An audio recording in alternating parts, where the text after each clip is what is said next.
We are taught from Koheles, which is brought down in Tanya, the wise man is on his head.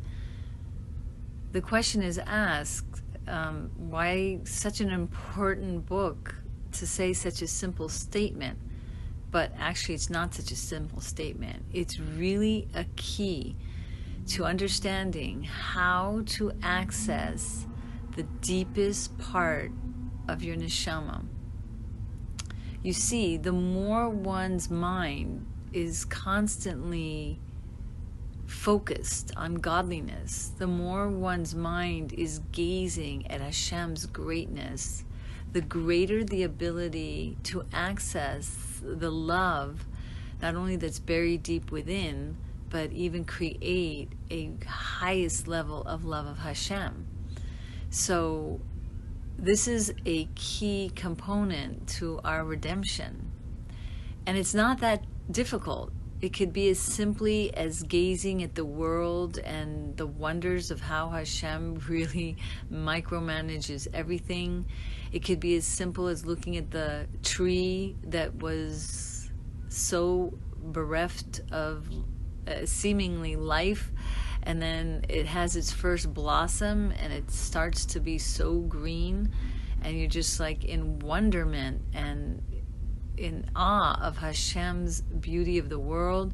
It can be gazing at Hashem's Torah concepts and deep mystical ideas, but no matter what, when you continuously focus your mind and to this, it actually reveals more and more of the true you. In fact, in Kuntres HaTfilah, the Rebbe Rashab goes in detail how this gazing at Hashem literally is the answer. And we see in Tanya that it says, when we do this, we will be better for it. One of the ideas is also, which we'll get more into throughout the Tanya, is the more a person acts like the wise man, that's like looking at whether this deed is going to act as an act that will cause the Shekhinah to rest on them, or they think it through if this deed is not going to be a deed that's going to allow the Shekhinah to rest. So that's why constantly the man, the wise man, is looking at his head where the Shekhinah wants to rest. So the more we use our Chokhmah and Bina and Das and use our three intellectual faculties to delve deeper and deeper into God's greatness, the greater the effect of this revelation.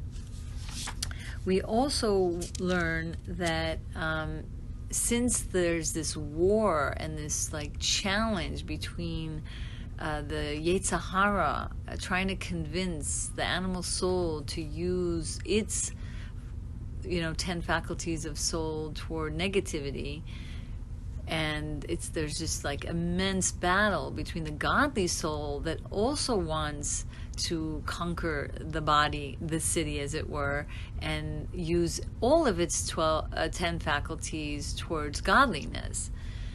And the moment we rise above and challenge that Yetzer Hara, which is called like an old fool because it's created first and can have the upper hand since birth, really only till bar and bar mitzvah does a person have even a slight access to their Yetzer Tov.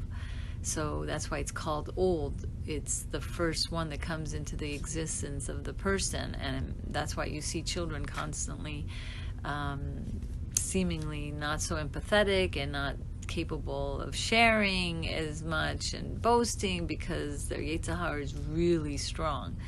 So the more as we grow older, fight that inclination, the more we will have that redemption within.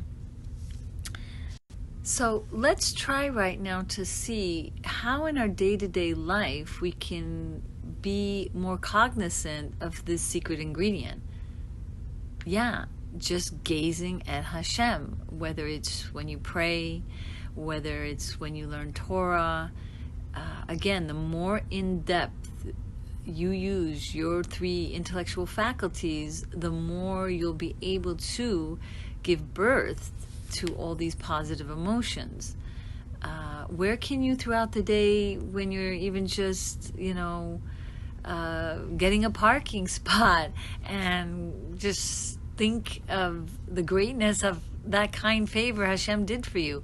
Just like catch moments in the day where you can have those miniature moments in time to really connect to Hashem. And really even get in a habit of constantly having your eyes on your head, besides just using your head more and more in contemplation, as we said earlier, but literally catch yourself saying, is this going to allow the Shekhinah to rest on me or not?